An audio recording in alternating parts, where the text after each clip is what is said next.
Mr. Vice President, members of Congress, the First Lady of the United States, and my fellow Americans.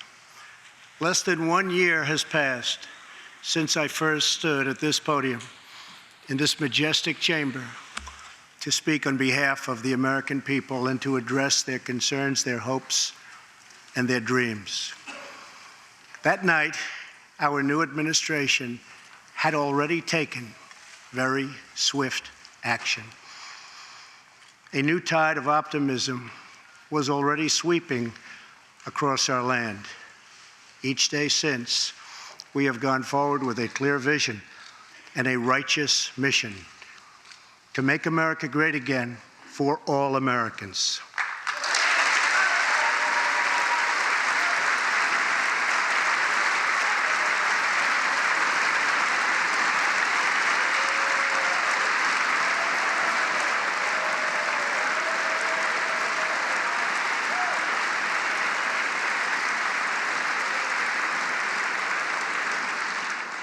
Over the last year, we have made incredible progress and achieved extraordinary success.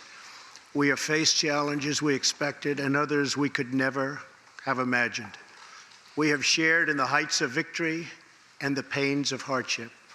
We have endured floods and fires and storms.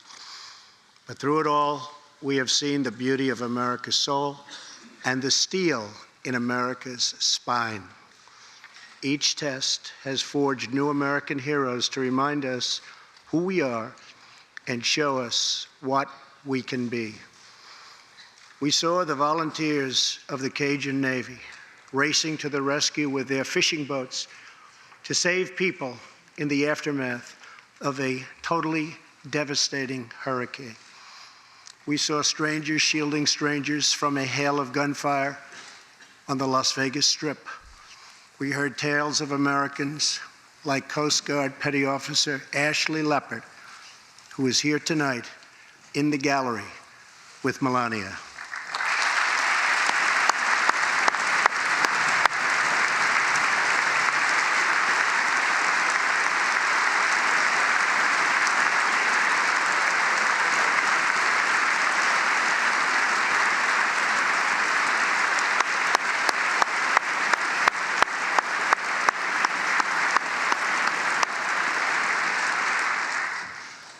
Ashley was aboard one of the first helicopters on the scene in Houston during the Hurricane Harvey. Through 18 hours of wind and rain, Ashley braved live power lines and deep water to help save more than 40 lives. Ashley, we all thank you. Thank you very much.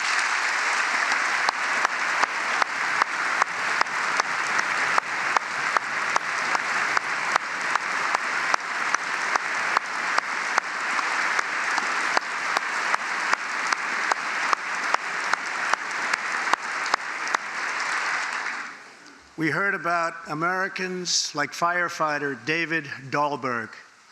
He's here with us also. David faced down walls of flame to rescue almost 60 children trapped at a California summer camp threatened by those devastating wildfires. To everyone still recovering in Texas, Florida, Louisiana, Puerto Rico, and the Virgin Islands, everywhere, we are with you. We love you, and we always will pull through together, always.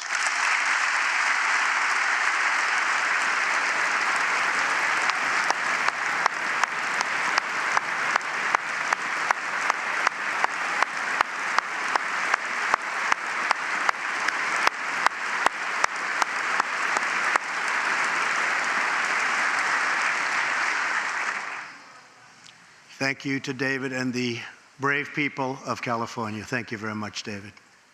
Great job. Some trials over the past year touched this chamber very personally. With us tonight is one of the toughest people ever to serve in this House. A guy who took a bullet, almost died, and was back to work 3.5 months later. The legend from Louisiana, Congressman Steve Scalise.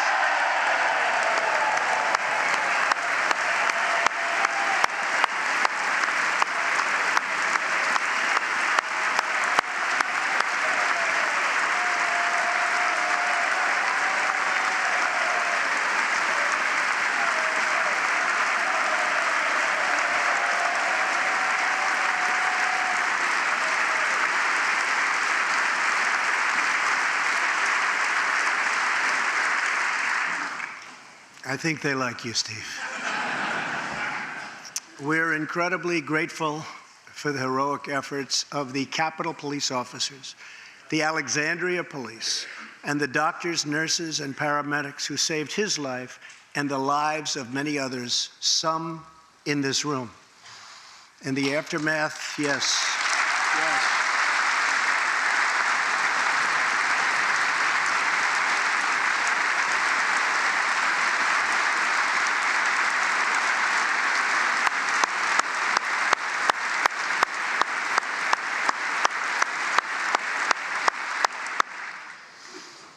In the aftermath of that terrible shooting, we came together, not as Republicans or Democrats, but as representatives of the people. But it is not enough to come together only in times of tragedy. Tonight, I call upon all of us to set aside our differences, to seek out common ground, and to summon the unity we need to deliver for the people. This is really the key. These are the people we were elected to serve.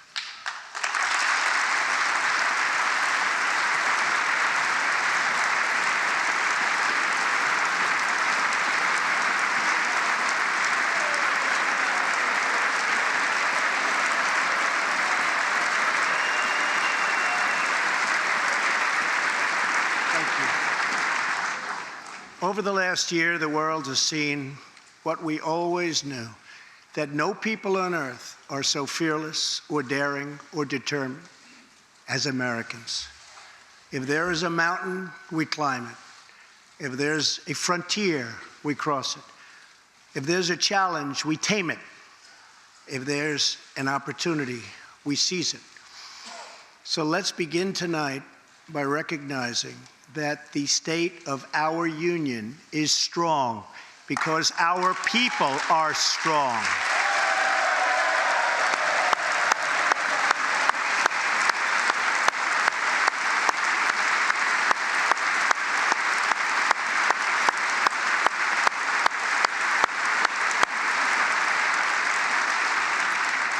And together we are building a safe, strong, and proud America.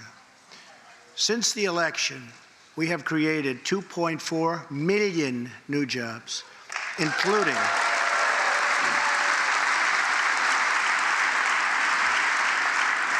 including 200,000 new jobs in manufacturing alone. Tremendous numbers. After years and years of wage stagnation, we are finally seeing rising wages.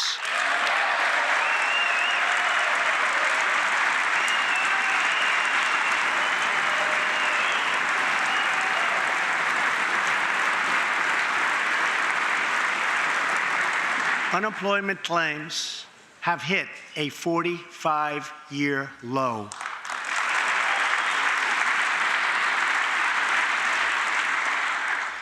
And something I'm very proud of, African American unemployment stands at the lowest rate ever recorded.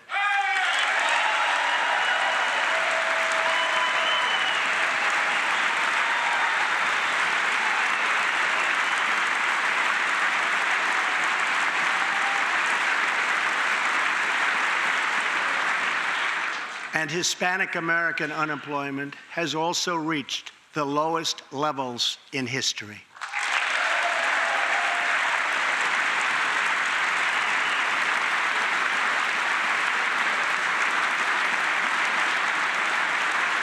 Small business confidence is at an all-time high. The stock market has smashed one record after another, gaining $8 trillion and more in value in just this short period of time. The great news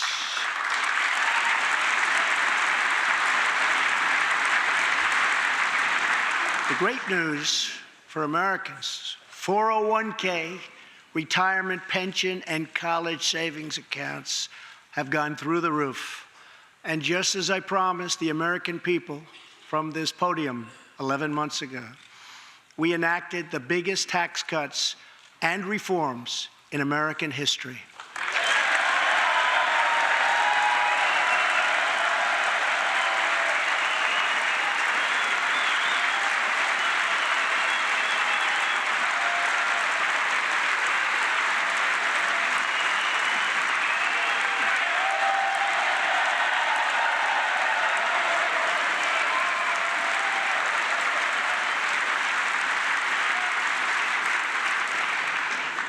Our massive tax cuts provide tremendous relief for the middle class and small business.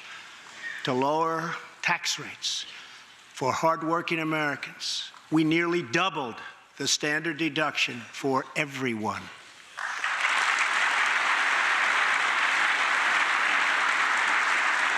Now, the first $24,000 earned by a married couple is completely tax-free.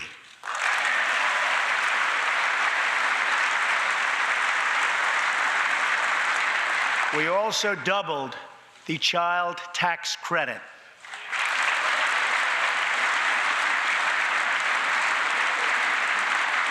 A typical family of four making $75,000 will see their tax bill reduced by $2,000, slashing their tax bill in half.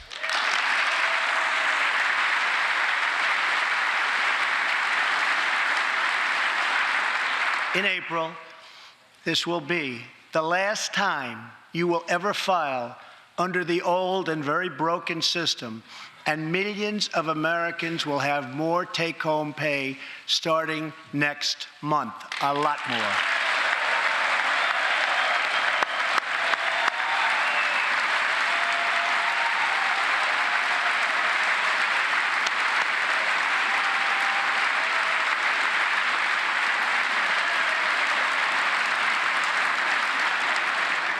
We eliminated an especially cruel tax that fell mostly on Americans making less than $50,000 a year, forcing them to pay tremendous penalties simply because they couldn't afford government-ordered health plans. We repealed the core of the disastrous Obamacare. The individual mandate is now gone. Thank heaven.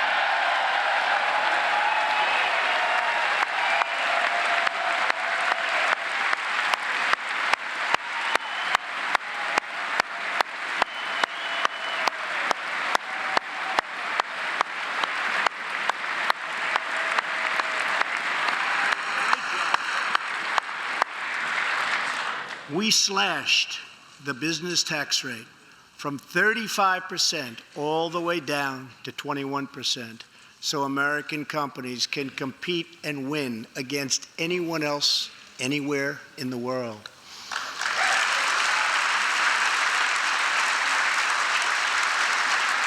These changes alone are estimated to increase average family income by more than $4,000. A lot of money.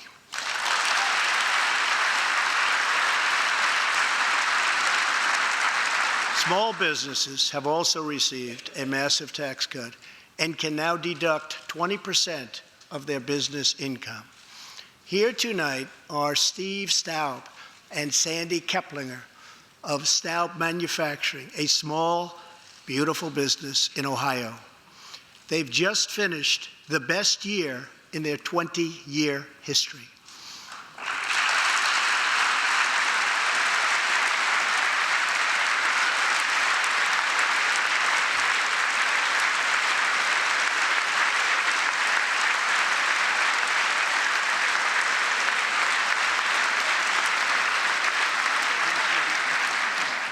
Because of tax reform, they are handing out raises, hiring an additional 14 people, and expanding into the building next door. Good feeling.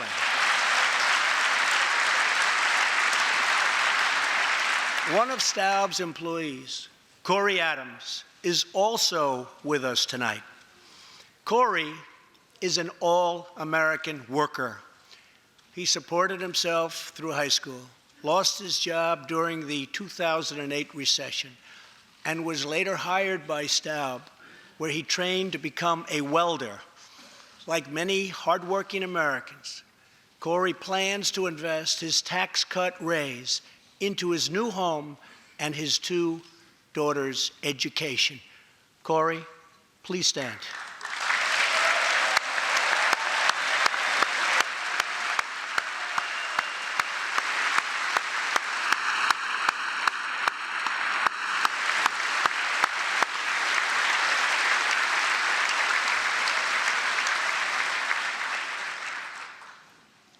and he's a great welder. I was told that by the man that owns that company that's doing so well. So congratulations, Corey.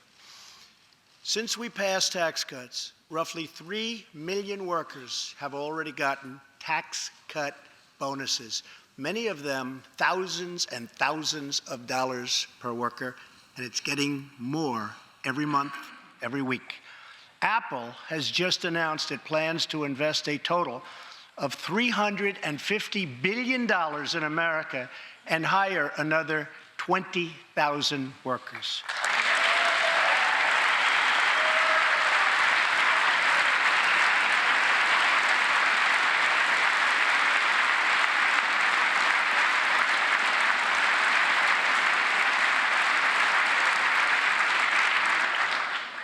And just a little while ago, ExxonMobil announced a $50 billion investment in the United States, just a little while ago.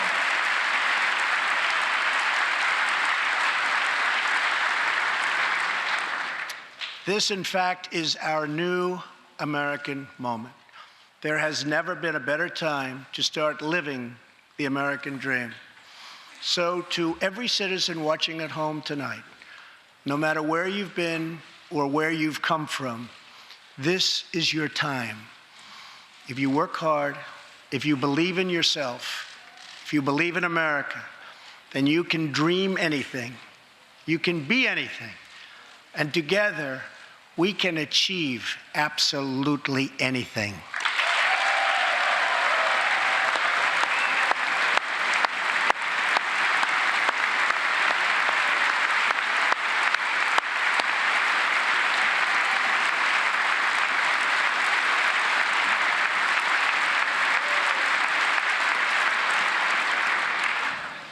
Tonight, I want to talk about what kind of future we're going to have and what kind of a nation we're going to be.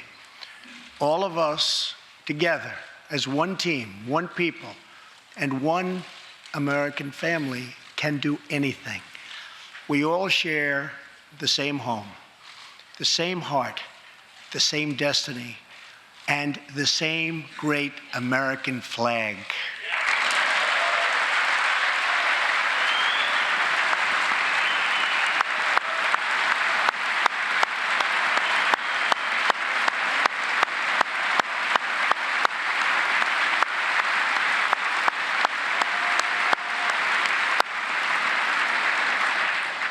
Together, we are rediscovering the American way. In America, we know that faith and family, not government and bureaucracy, are the center of American life. The motto is, "In God we trust."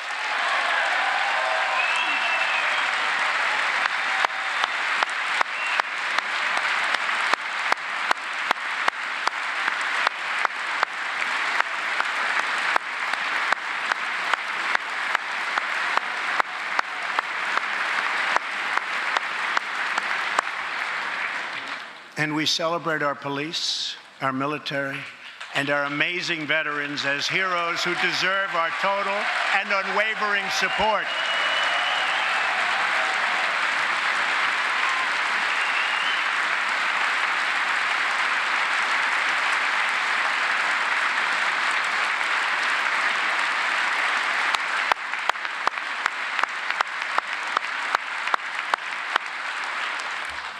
Here tonight is Preston Sharp, a 12-year-old boy from Redding, California, who noticed that veterans' graves were not marked with flags on Veterans Day.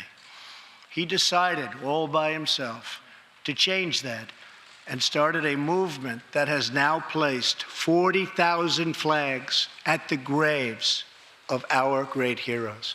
Preston, a job well done.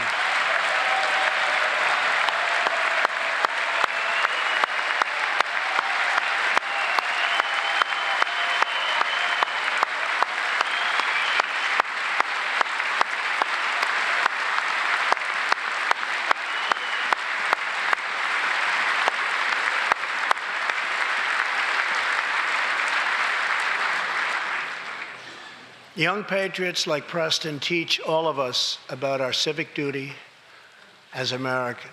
And I met Preston a little while ago, and he is something very special that I can tell you. Great future. Thank you very much for all you've done, Preston. Thank you very much.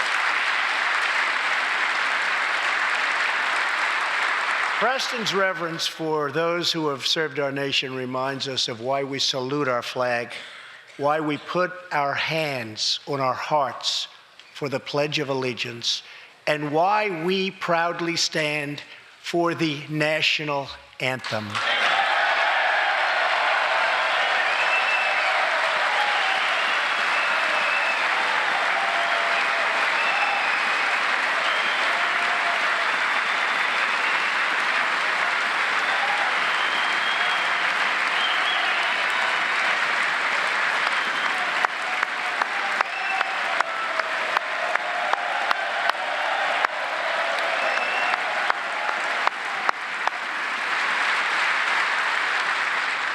Americans love their country, and they deserve a government that shows them the same love and loyalty in return.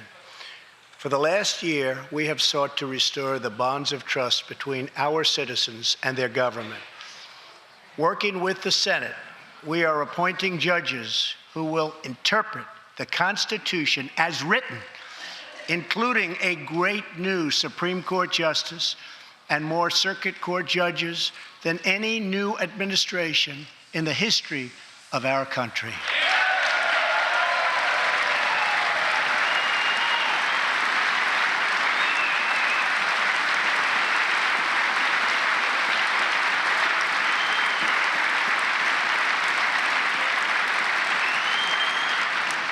We are totally defending our Second Amendment and have taken historic actions to protect religious liberty.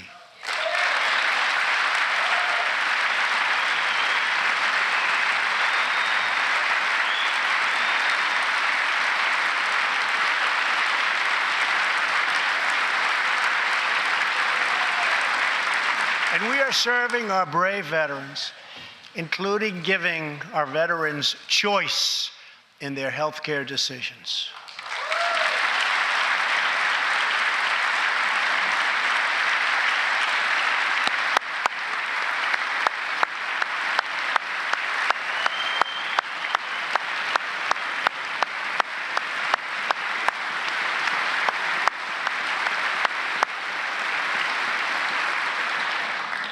Last year, Congress also passed, and I signed, the landmark VA Accountability Act.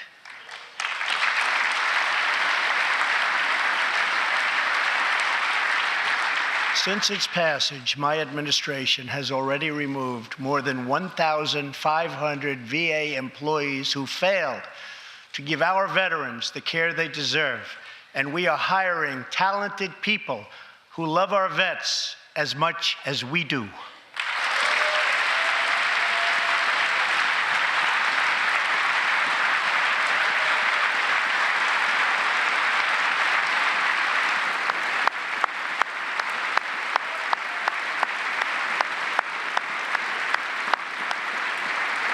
And I will not stop until our veterans are properly taken care of, which has been my promise to them from the very beginning of this great journey.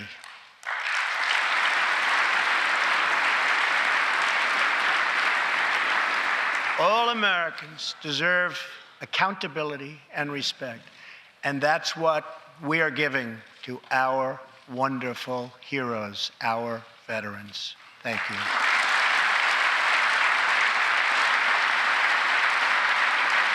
So tonight I call on Congress to empower every cabinet secretary with the authority to reward good workers and to remove federal employees who undermine the public trust or fail the American people.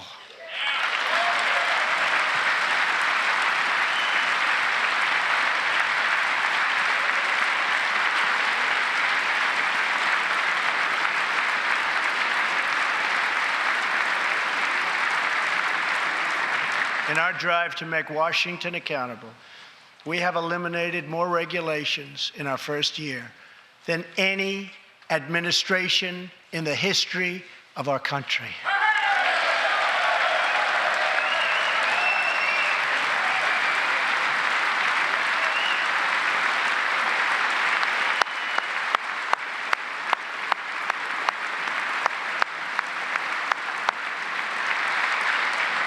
We have ended the war on American energy, and we have ended the war on beautiful, clean coal.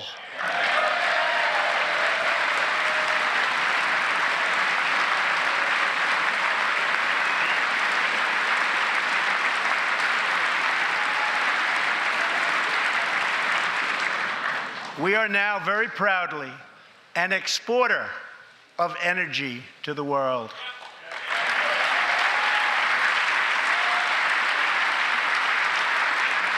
In Detroit, I halted government mandates that crippled America's great, beautiful auto workers so that we can get Motor City revving its engines again, and that's what's happening.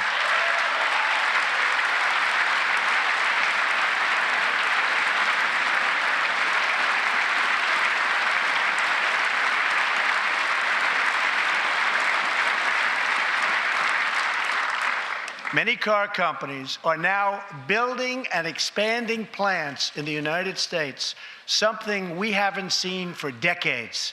Chrysler is moving a major plant from Mexico to Michigan.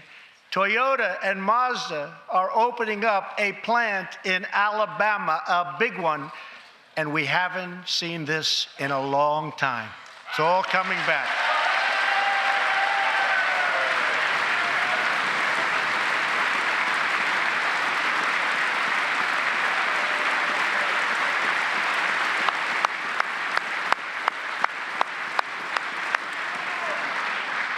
Very soon, auto plants and other plants will be opening up all over our country.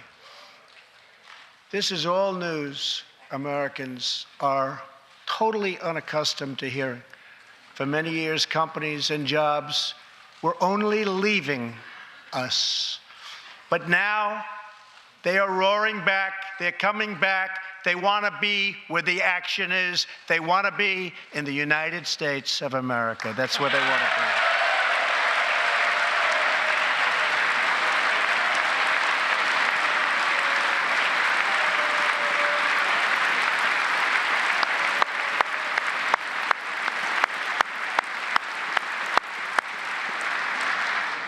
Exciting progress is happening every single day.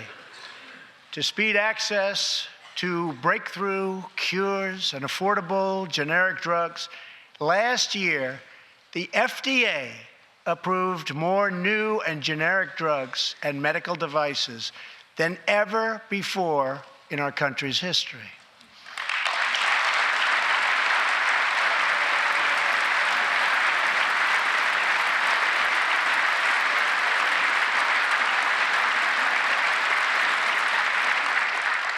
We also believe that patients with terminal conditions, terminal illness, should have access to experimental treatment immediately that could potentially save their lives.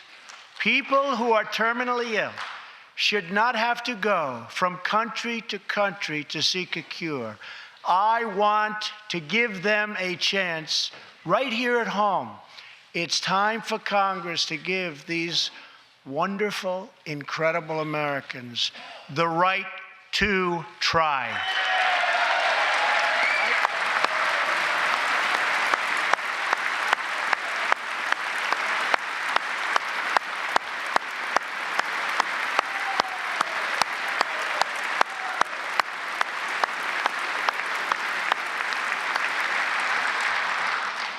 One of my greatest priorities is to reduce the price of prescription drugs.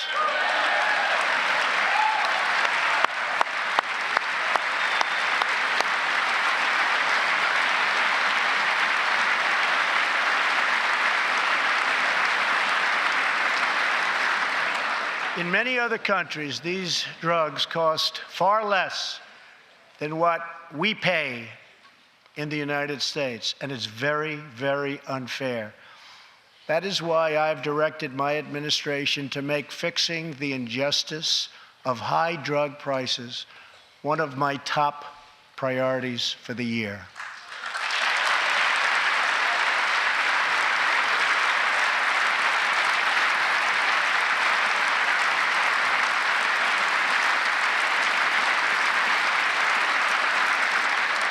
and prices will come down substantially.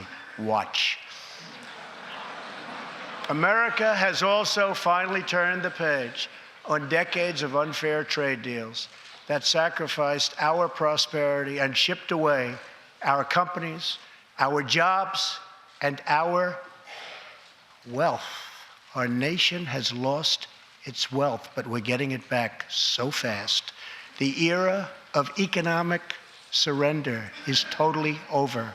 From now on, we expect trading relationships to be fair and, very importantly, reciprocal.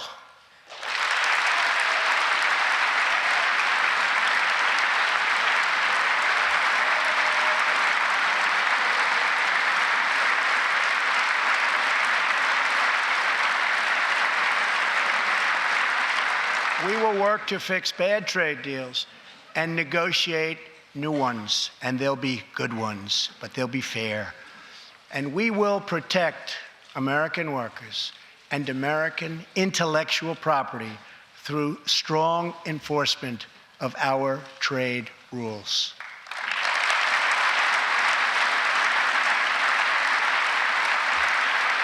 As we rebuild our industries, it is also time to rebuild our crumbling infrastructure.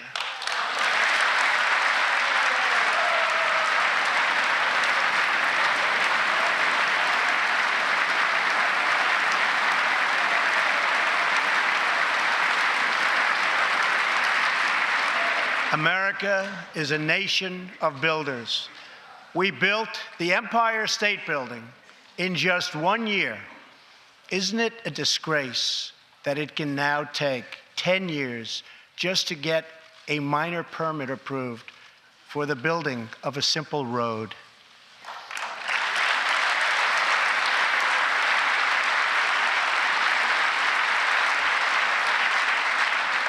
I am asking both parties to come together to give us safe, fast, reliable, and modern infrastructure that our economy needs and our people deserve.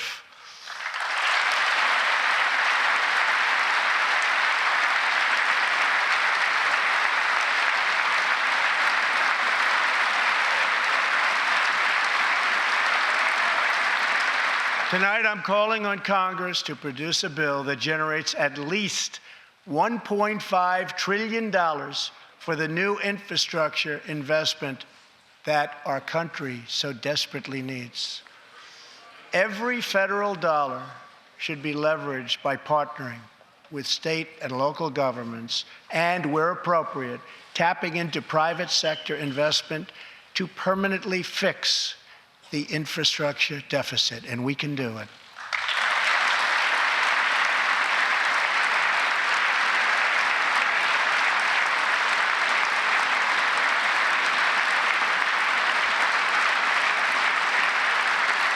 Any bill must also streamline the permitting and approval process, getting it down to no more than 2 years and perhaps even 1.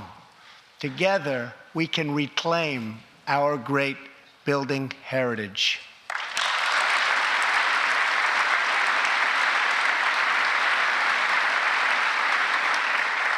We will build gleaming new roads, bridges, highways, railways, and waterways all across our land.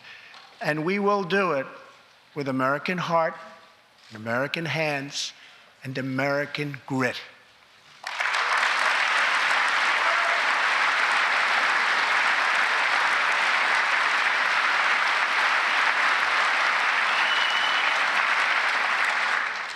We want every American to know the dignity of a hard day's work. We want every child to be safe in their home at night. And we want every citizen to be proud of this land that we all love so much. We can lift our citizens from welfare to work, from dependence to independence, and from poverty to prosperity. As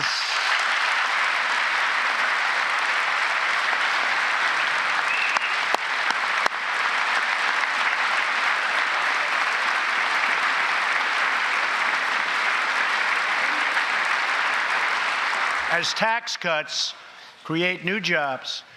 Let's invest in workforce development, and let's invest in job training, which we need so badly.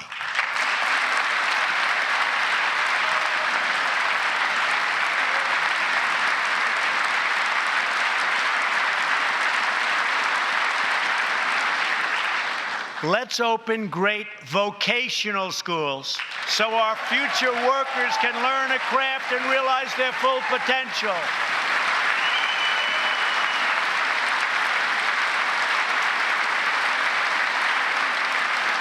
And let's support working families by supporting paid family leave.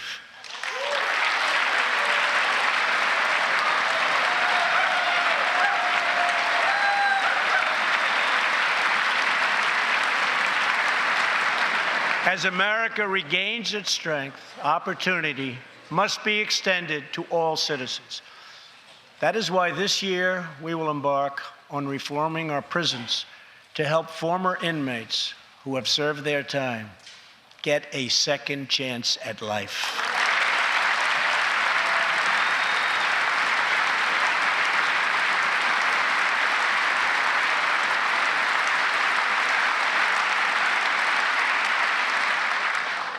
Struggling communities, especially immigrant communities, will also be helped by immigration policies that focus on the best interests of American workers and American families.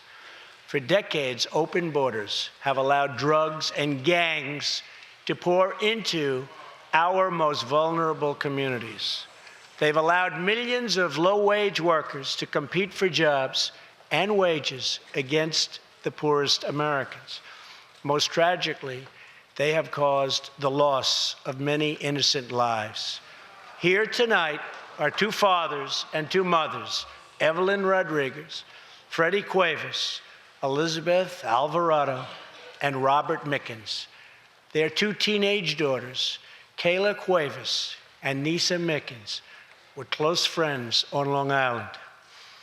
But in September 2016, on the eve of Nisa's 16th birthday, such a happy time it should have been, neither of them came home.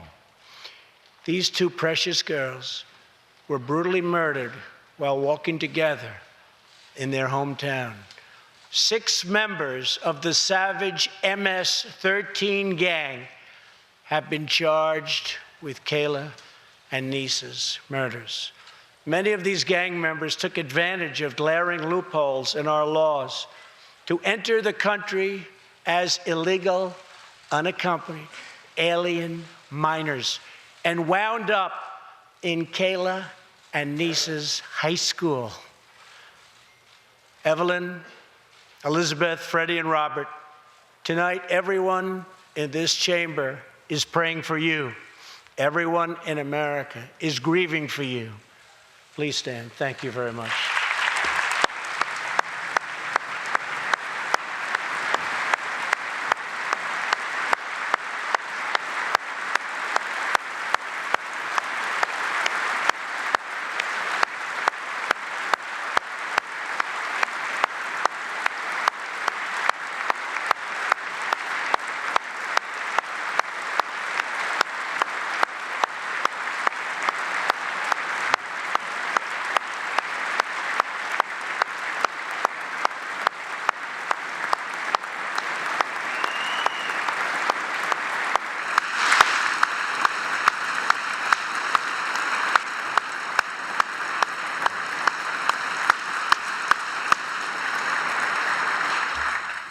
I want you to know that 320 million hearts are right now breaking for you. We love you. Thank you.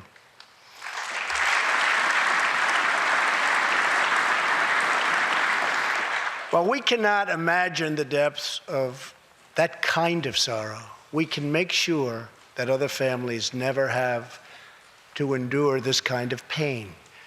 Tonight I am calling on Congress to finally close the deadly loopholes that have allowed MS-13 and other criminal gangs to break into our country. We have proposed new legislation that will fix our immigration laws and support our ICE and Border Patrol agents. These are great people. These are great, great people that work so hard in the midst of such danger so that this can never happen again.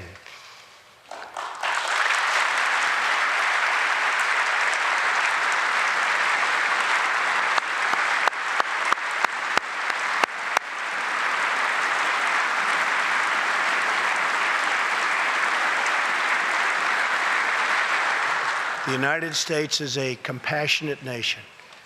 We are proud that we do more than any other country anywhere in the world to help the needy, the struggling, and the underprivileged all over the world. But as President of the United States, my highest loyalty, my greatest compassion, my constant concern is for America's children, America's struggling workers, and America's forgotten communities. I want our youth to grow up to achieve great things. I want our poor to have their chance to rise. So tonight, I am extending an open hand to work with members of both parties, Democrats and Republicans, to protect our citizens of every background, color, religion, and creed.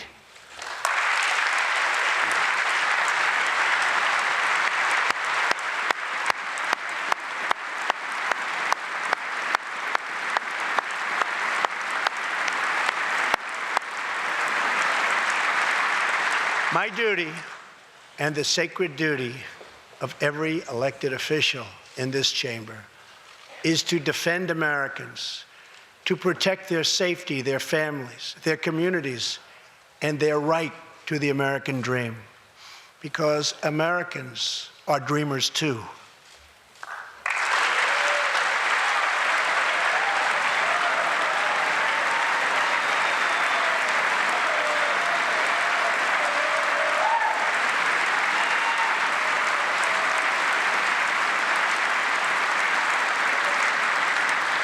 Here tonight is one leader in the effort to defend our country, Homeland Security Investigation Special Agent Celestino Martinez. He goes by DJ and CJ. He said, call me either one.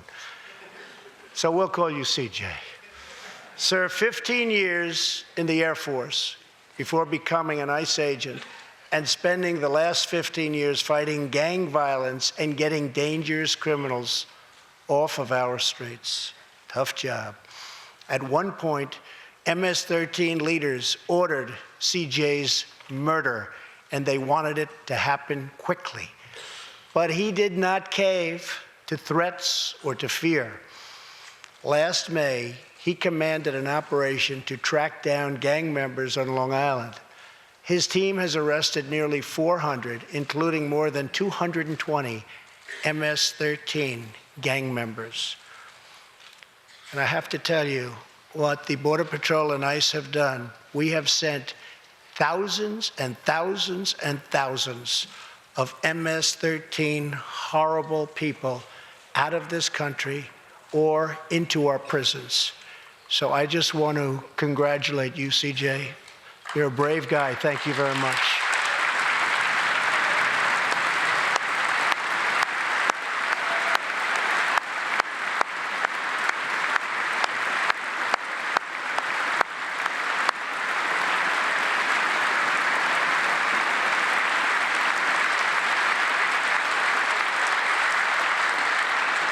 And I asked CJ, what's the secret? He said, we're just tougher than they are. And I like that answer.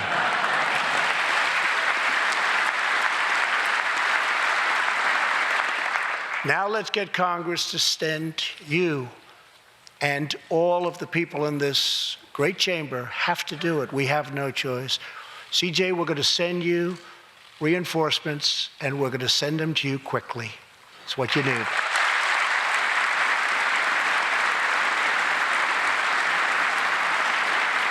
Over the next few weeks, the House and Senate will be voting on an immigration reform package. In recent months, my administration has met extensively with both Democrats and Republicans to craft a bipartisan approach to immigration reform. Based on these discussions, we presented Congress with a detailed proposal that should be supported by both parties as a fair compromise, one where nobody gets everything they want, but where our country gets the critical reforms it needs and must have.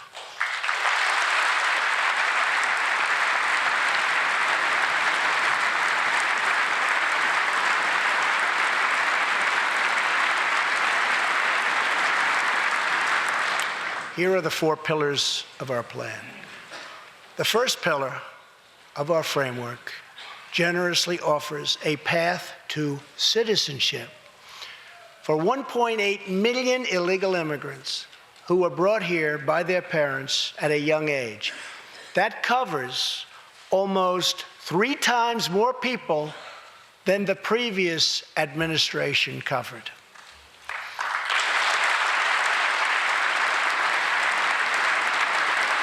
Under our plan, those who meet education and work requirements and show good moral character will be able to become full citizens of the United States over a 12-year period.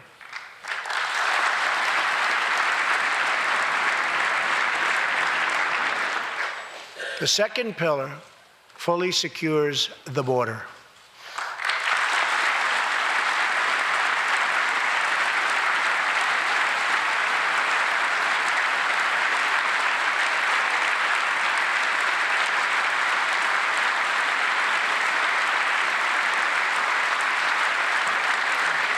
That means building a great wall on the southern border, and it means hiring more heroes like CJ to keep our communities safe.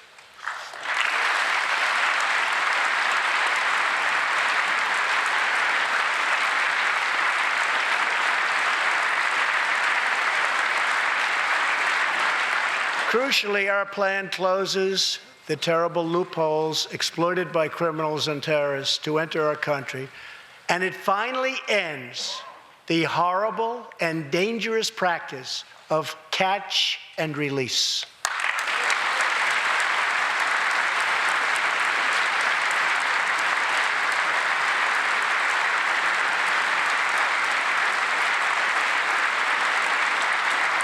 The third pillar ends the visa lottery, a program that randomly hands out green cards without any regard for skill, merit, or the safety of American people.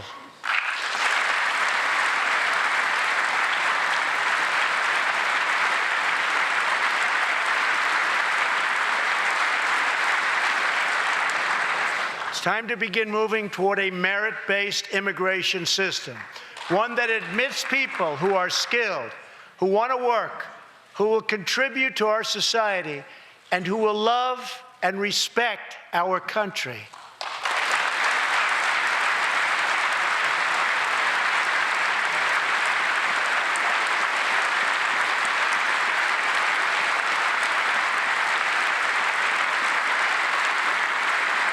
The fourth and final pillar protects the nuclear family by ending chain migration.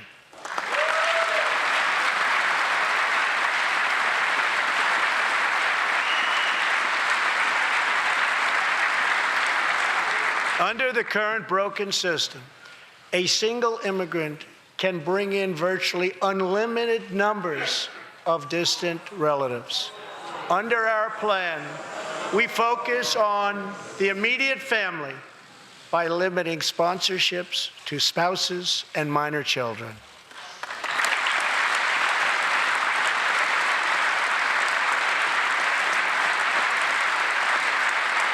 This vital reform is necessary not just for our economy, but for our security and for the future of America.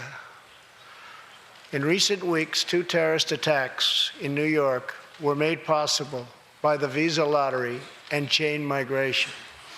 In the age of terrorism, these programs present risks we can just no longer afford. It's time to reform.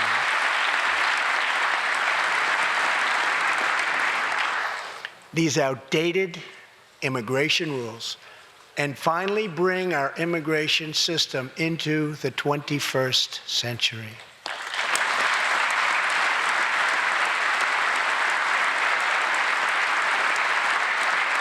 These four pillars represent a down-the-middle compromise and one that will create a safe, modern, and lawful immigration system. For over 30 years, Washington has tried and failed to solve this problem. This Congress can be the one that finally makes it happen. Most importantly, these four pillars will produce legislation that fulfills my ironclad pledge to sign a bill that puts America first.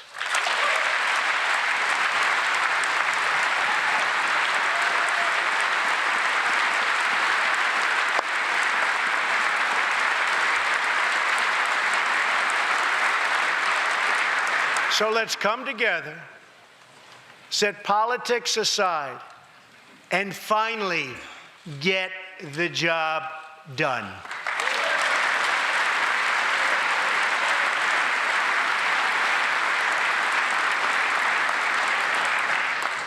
These reforms will also support our response to the terrible crisis of opioid and drug addiction. Never before has it been like it is now.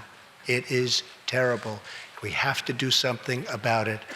In 2016, we lost 64,000 Americans to drug overdoses, 174 deaths per day, 7 per hour.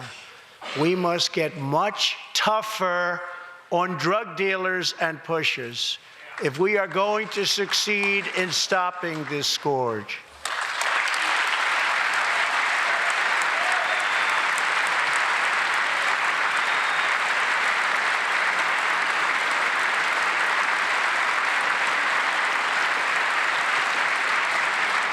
My administration is committed to fighting the drug epidemic and helping get treatment for those in need, for those who have been so terribly hurt.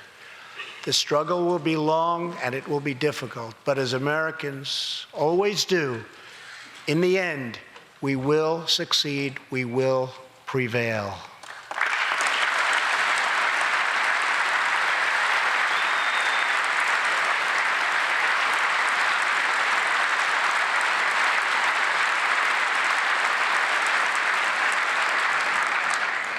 As we have seen tonight, the most difficult challenges bring out the best in America.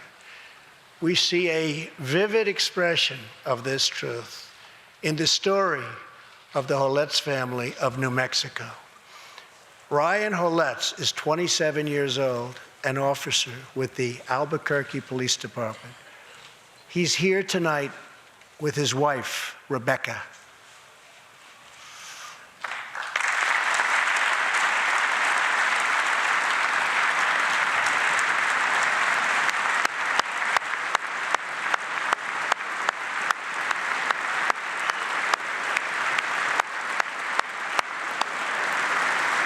Thank you, Ryan.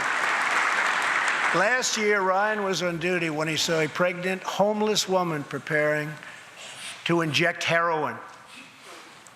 When Ryan told her she was going to harm her unborn child, she began to weep. She told him she didn't know where to turn, but badly wanted a safe home for her baby. In that moment, Ryan said he felt God speak to him. You will do it because you can. He heard those words. He took out a picture of his wife and their 4 kids. Then he went home to tell his wife, Rebecca. In an instant, she agreed to adopt. The Holetz named their new daughter Hope. Ryan and Rebecca, you embody the goodness of our nation. Thank you.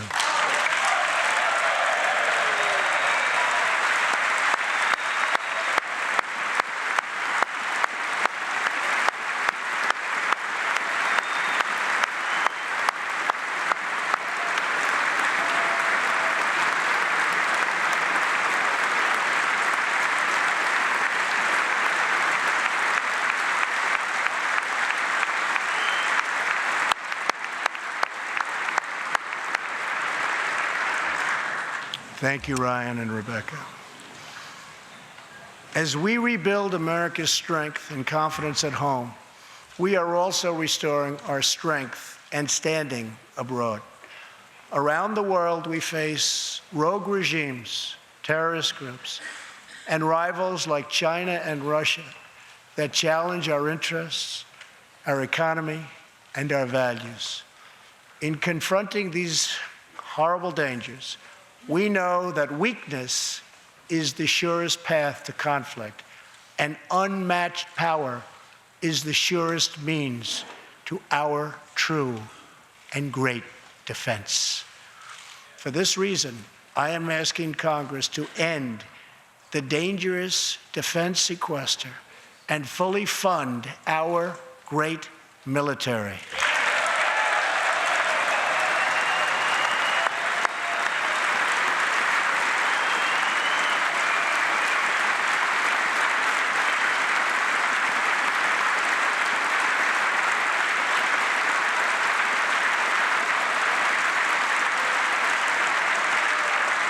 As part of our defense, we must modernize and rebuild our nuclear arsenal, hopefully never having to use it, but making it so strong and so powerful that it will deter any acts of aggression by any other nation or anyone else.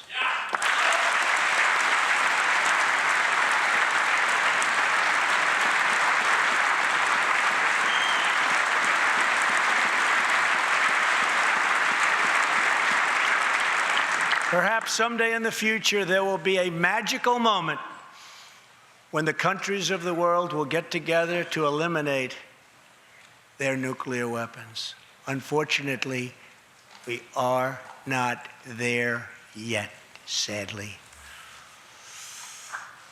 Last year, I also pledged that we would work with our allies to extinguish ISIS from the face of the earth. 1 year later, I am proud to report that the coalition to defeat ISIS has liberated very close to 100% of the territory just recently held by these killers in Iraq and in Syria and in other locations as well.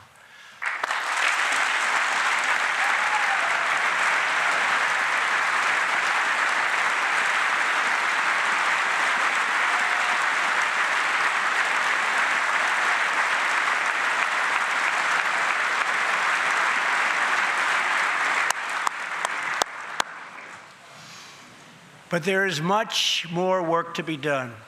We will continue our fight until ISIS is defeated. Army Staff Sergeant Justin Peck is here tonight. Near Raqqa last November, Justin and his comrade, Chief Petty Officer Kenton Stacy, were on a mission to clear buildings that ISIS had rigged with explosive, so that civilians could return to that city, hopefully soon and hopefully safely. Clearing the second floor of a vital hospital, Kenton Stacy was severely wounded by an explosion.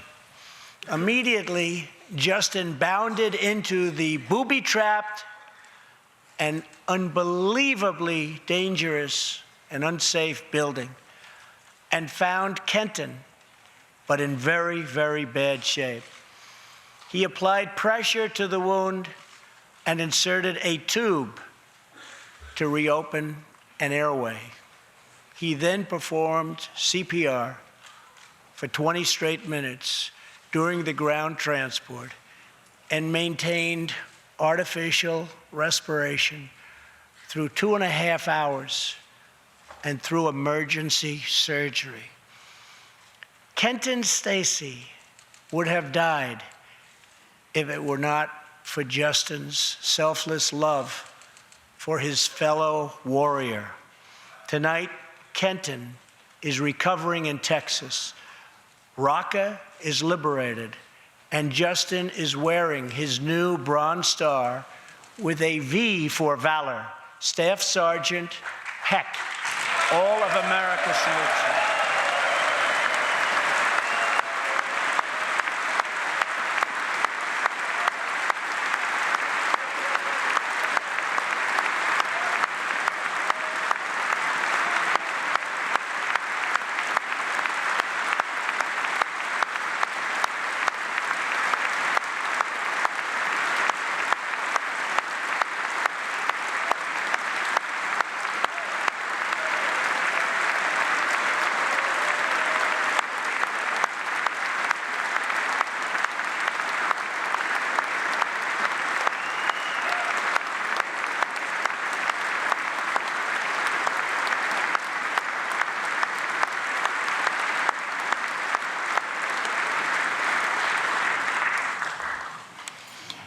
Terrorists who do things like place bombs in civilian hospitals are evil. When possible, we have no choice but to annihilate them. When necessary, we must be able to detain and question them. But we must be clear, terrorists are not merely criminals. They are unlawful enemy combatants.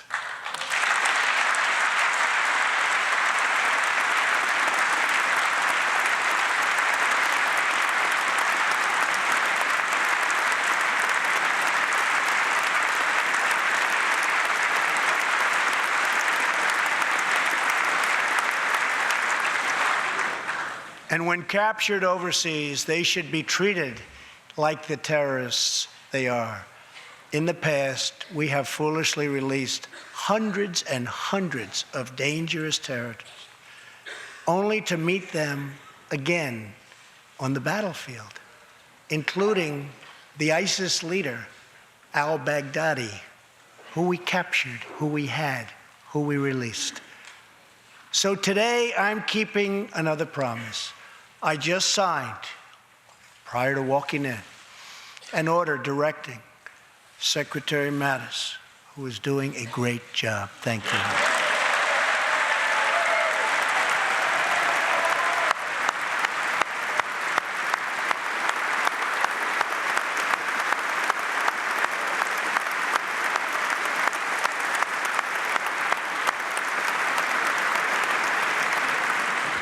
To re-examine our military detention policy and to keep open the detention facilities in Guantanamo Bay.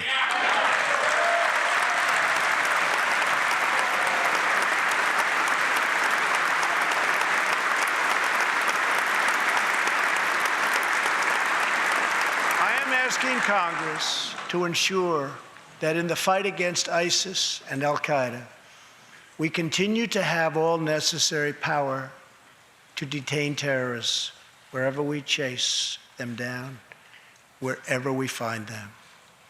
And in many cases, for them, it will now be Guantanamo Bay.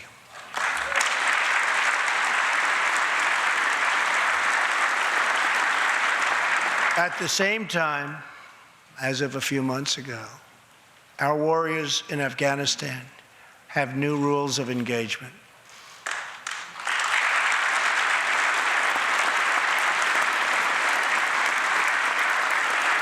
Along with their heroic Afghan partners, our military is no longer undermined by artificial timelines, and we no longer tell our enemies our plans.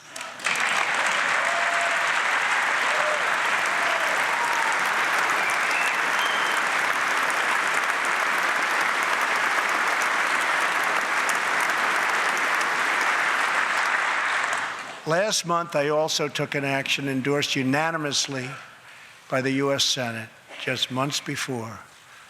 I recognized Jerusalem as the capital of Israel.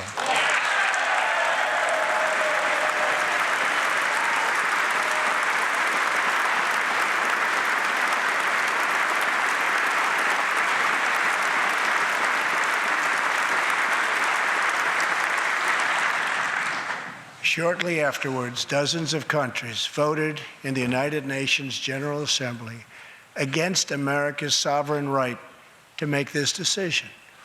In 2016, American taxpayers generously sent those same countries more than $20 billion in aid. That is why tonight I am asking Congress to pass legislation to help ensure American foreign assistance dollars always serve American interests and only go to friends of America, not enemies of America.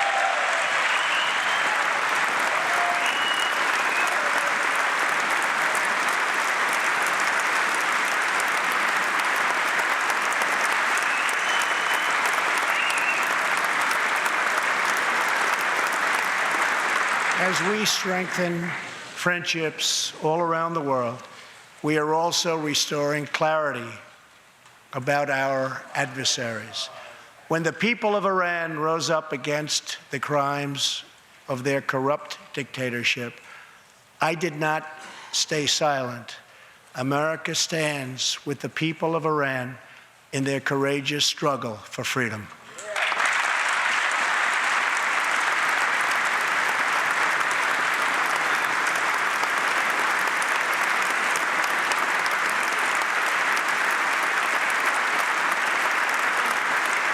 I am asking Congress to address the fundamental flaws in the terrible Iran nuclear deal.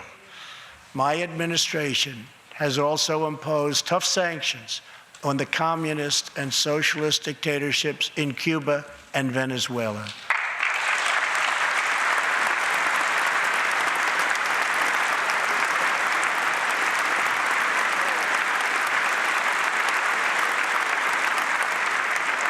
But no regime has oppressed its own citizens more totally or brutally than the cruel dictatorship in North Korea. North Korea's reckless pursuit of nuclear missiles could very soon threaten our homeland. We are waging a campaign of maximum pressure to prevent that from ever happening. Past experience has taught us that complacency and concessions only invite aggression and provocation. I will not repeat the mistakes of past administrations that got us into this very dangerous position. We need only look at the depraved character of the North Korean regime to understand the nature of the nuclear threat it could pose to America and to our allies. Otto Warmbier was a hard-working student at the University of Virginia, and a great student he was. On his way to study abroad in Asia, Otto joined a tour to North Korea. At its conclusion, this wonderful young man was arrested and charged with crimes against the state. After a shameful trial, the dictatorship sentenced Otto to 15 years of hard labor before returning him to America last June, horribly injured and on the verge of death. He passed away just days after his return. Otto's wonderful parents, Fred and Cindy Warmbier, are here with us tonight, along with Otto's brother and sister, Austin and Greta. Please.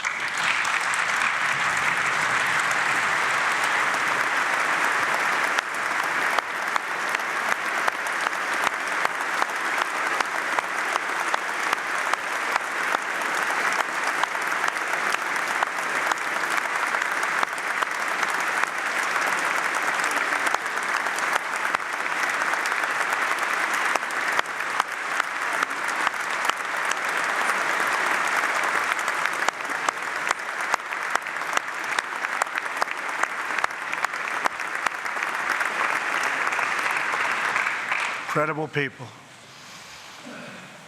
You are powerful witnesses to a menace that threatens our world, and your strength truly inspires us all. Thank you very much. Thank you.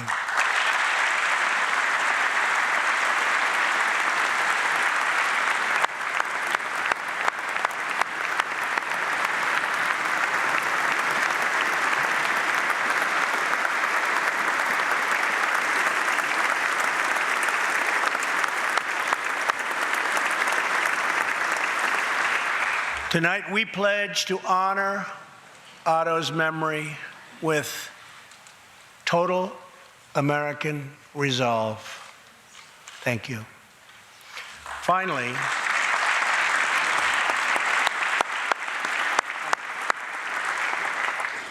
we are joined by one more witness to the ominous nature of this regime. His name is Mr. Ji Sung Ho. In 1996, Sung Ho was a starving boy in North Korea. One day he tried to steal coal from a railroad car to barter for a few scraps of food, which were very hard to get. In the process, he passed out on the train tracks, exhausted from hunger. He woke up as a train ran over his limbs. He then endured multiple amputations without anything to dull the pain or the hurt. His brother and sister gave what little food they had to help him recover and ate dirt themselves, permanently stunting their own growth. Later, he was tortured by North Korean authorities after returning from a brief visit to China. His tormentors wanted to know if he'd met any Christians. He had, and he resolved after that to be free.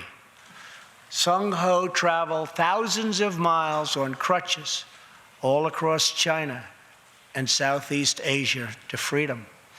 Most of his family followed. His father was caught trying to escape and was tortured to death.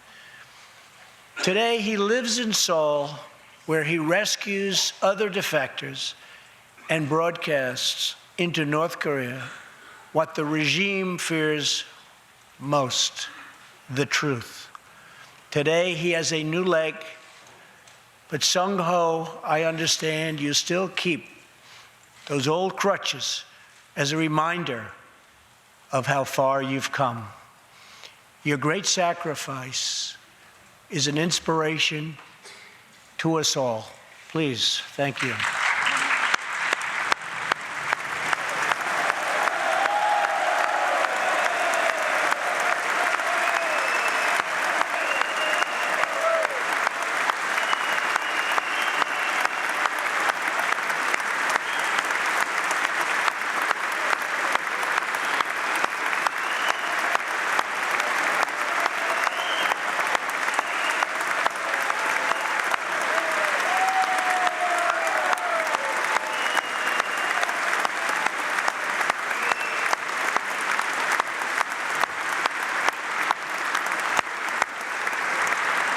Sung Ho's story is a testament to the yearning of every human soul to live in freedom.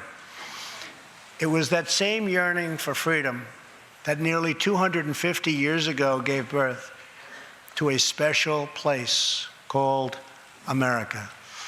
It was a small cluster of colonies caught between a great ocean and a vast wilderness. It was home to an incredible people with a revolutionary idea that they could rule themselves, that they could chart their own destiny, and that together they could light up the entire world. That is what our country has always been about. That is what Americans have always stood for, always strived for, and always done. Atop the dome of this Capitol stands the Statue of Freedom. She stands tall and dignified among the monuments to our ancestors who fought and lived and died to protect her. Monuments to Washington and Jefferson and Lincoln and King. Memorials to the heroes of Yorktown and Saratoga, to young Americans who shed their blood on the shores of Normandy and the fields beyond, and others who went down in the waters of the Pacific and the skies all over Asia. And freedom stands tall over one more monument, this one. This Capitol, this living monument, this is the monument to the American people.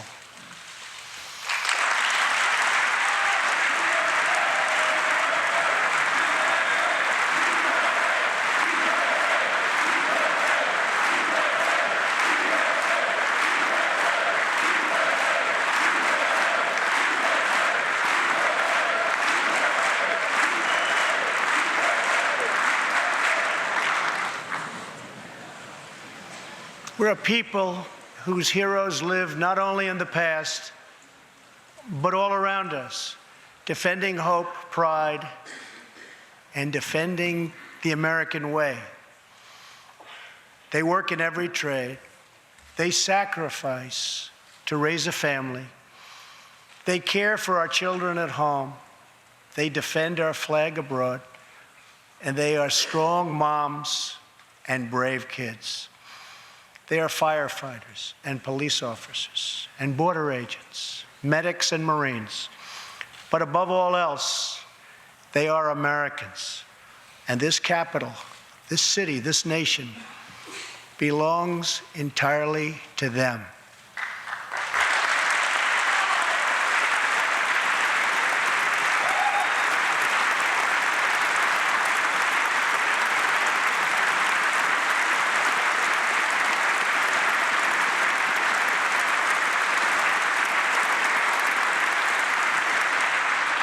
Our task is to respect them, to listen to them, to serve them, to protect them, and to always be worthy of them.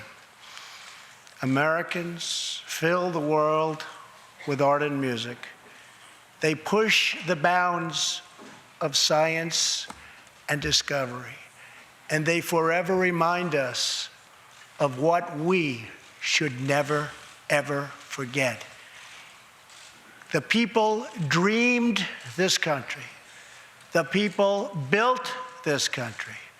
And it's the people who are making America great again.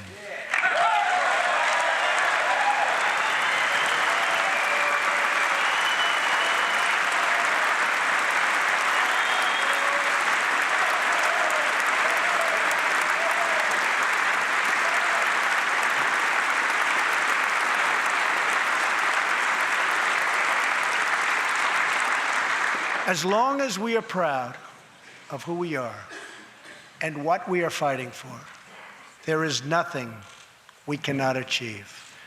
As long as we have confidence in our values, faith in our citizens, and trust in our God, we will never fail. Our families will thrive. Our people will prosper. And our nation will forever be safe and strong and proud and mighty and free. Thank you, and God bless America. Good night.